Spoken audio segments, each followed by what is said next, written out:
Assalamualaikum warahmatullahi wabarakatuh. Nama saya Dian Ayu Kristiarini, absen 8, berasal dari kelas 12 IPS 1. Saya di sini akan mempresentasikan mata pelajaran sosiologi dengan materi perubahan sosial. Sebelum saya melanjutkan ke poin-poin berikutnya, saya akan menjelaskan tentang pengertian perubahan sosial sendiri.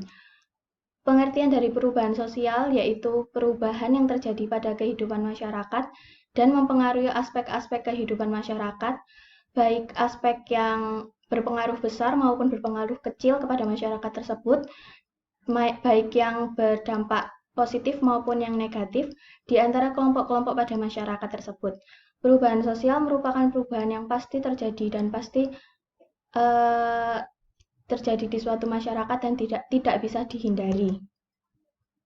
Di sini sudah ada ilustrasi dari perubahan sosial yang sangat mudah untuk dipahami, yaitu petani awalnya menggunakan kerbau untuk membajak sawah, tapi untuk zaman yang sekarang, karena dikenai perubahan sosial, maka para petani menggunakan mesin untuk membajak sawahnya. Di slide berikutnya adalah poin A, yaitu tentang teori utama pola perubahan sosial berdasarkan artikel yang saya baca. Teori yang pertama adalah teori siklus.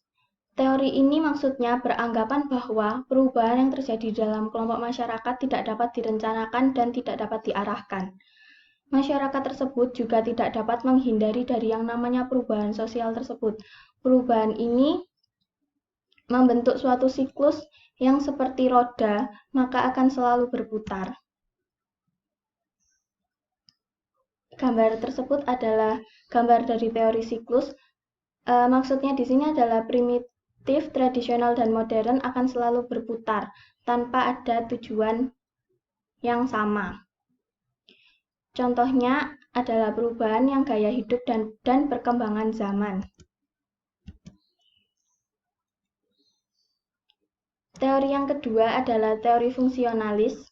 Maksudnya adalah pengaruh teknologi dalam teori fungsionalis akan menyebabkan perubahan yang berpengaruh besar dalam kehidupan. Keadaan ini karena masyarakat mengalami kemajuan dan kehendak yang akan dilakukannya. Meskipun begitu, semua akan berjalan sesuai dengan kebutuhan, sejalan dengan kesadaran masyarakat yang terbentuk.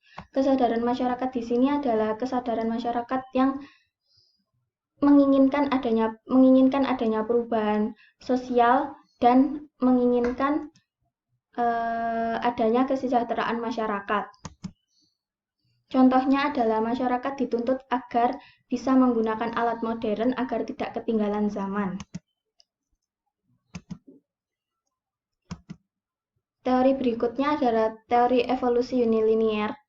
Teori ini maksudnya adalah bahwa setiap manusia pasti akan mengalami yang namanya perubahan sosial, mulai dari yang bentuk sederhana ke bentuk yang kompleks atau yang lengkap, dengan masing-masing kelompok masyarakatnya akan mengikuti. Contohnya adalah perubahan dari teknologi tradisional ke teknologi modern. Ilustrasinya sudah ada pada gambar tersebut, evolusi unilinear, mulai dari tingkatan yang paling sederhana ke masa transisi adalah masa perpindahan dari masa sederhana ke kompleks, dan kompleks adalah tingkatan yang paling tinggi atau paling modern. Teori berikutnya adalah teori modernisasi. Teori ini menjelaskan tentang proses transformasi dari masyarakat tradisional ke masyarakat modern melalui pertumbuhan teknologi yang berkembang pada masyarakat tersebut seperti perubahan pada sistem pertanian suatu desa. Teori modernisasi ini adalah maksudnya juga perpindahan dari masa tradisional ke masyarakat yang modern. Contohnya adalah perubahan sistem pembajaan sawah. Bisa dilihat dari gambarnya, dulu para petani menggunakan hewan kerbau untuk membajak sawah, kan tetapi petani sekarang menggunakan mesin untuk membajak sawah. Poin yang kedua adalah teori-teori modern mengenai perubahan sosial. Teori modern yang berkaitan dengan artikel yang saya baca hanya teori modernisasi. Teori modernisasi sudah saya jelaskan di slide sebelumnya, yaitu menjelaskan tentang proses transformasi atau perpindahan dari zaman tradisional ke zaman yang modern, yang dimaksudkan untuk memperbaiki kesejahteraan rakyat. Contohnya adalah perubahan teknologi yang terjadi pada suatu masyarakat tersebut. Poin ketiga atau C, yaitu bentuk-bentuk perubahan sosial. Bentuk-bentuk perubahan sosial dibedakan menjadi 3, yaitu berdasarkan kecepatan terjadinya, berdasarkan perencanaannya, dan berdasarkan pengaruhnya. Saya akan menjelaskan tentang berdasarkan kecepatan terjadinya tersebut.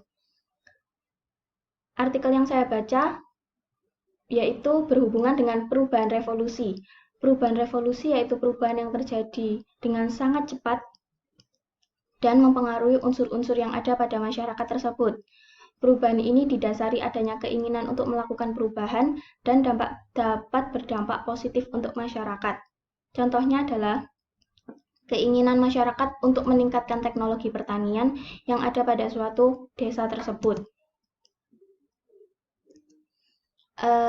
Apabila masyarakat sudah berkeinginan untuk melakukan perubahan sosial, hal tersebut dapat mempermudah agar perubahan sosial dapat masuk ke dalam suatu masyarakat tersebut. Berdasarkan perencanaan, artikel yang saya baca berhubungan dengan perubahan yang direncanakan. Perubahan yang direncanakan adalah perubahan yang dari awal sudah direncanakan dan harus memenuhi suatu syarat, yaitu semua orang harus menyetujui adanya perubahan dan kemajuan teknologi seperti itu, karena dapat membawa hal yang positif terhadap warga sekitarnya. Contohnya adalah masyarakat setuju dengan digantinya sistem pertanian yang lebih modern lagi, karena dapat mempermudah masyarakat dan dalam mencapai kesejahteraan masyarakatnya tersebut.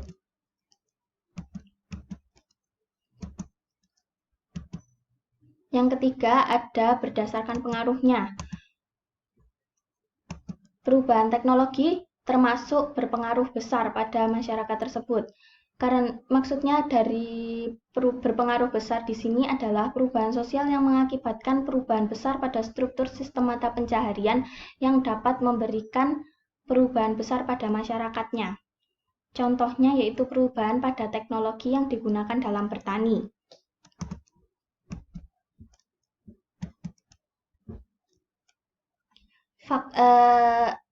Mohon maaf, poin yang terakhir yaitu faktor-faktor pendorong dan penghambat perubahan sosial. Saya menemukan 6 faktor pendorong perubahan sosial berdasarkan artikel yang saya baca, yaitu yang pertama adanya kontak dengan kebudayaan lain. Yang kedua adanya penemuan teknologi baru. Yang ketiga adanya sikap terbuka pada perbedaan. Yang keempat adalah orientasi pada kemudahan masa depan.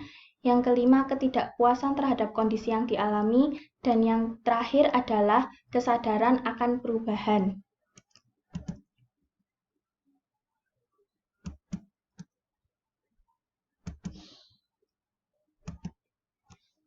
Faktor penghambat perubahan sosial.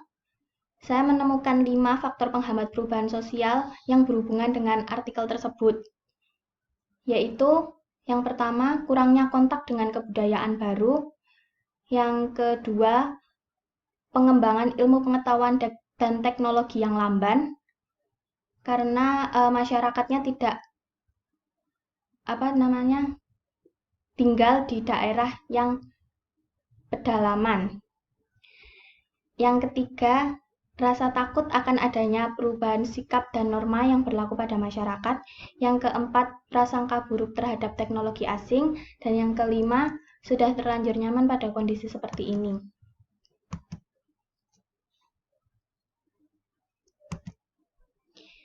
Alamat artikel yang saya analisis sudah saya cantumkan pada PowerPoint di sini, yaitu tentang perubahan sosial atau modernisasi pada petani, pada teknologi pertanian. Terima kasih. Sekian dari saya Dian Ayu Kristiarini. Mohon maaf apabila ada kesalahan. Wassalamualaikum warahmatullahi wabarakatuh.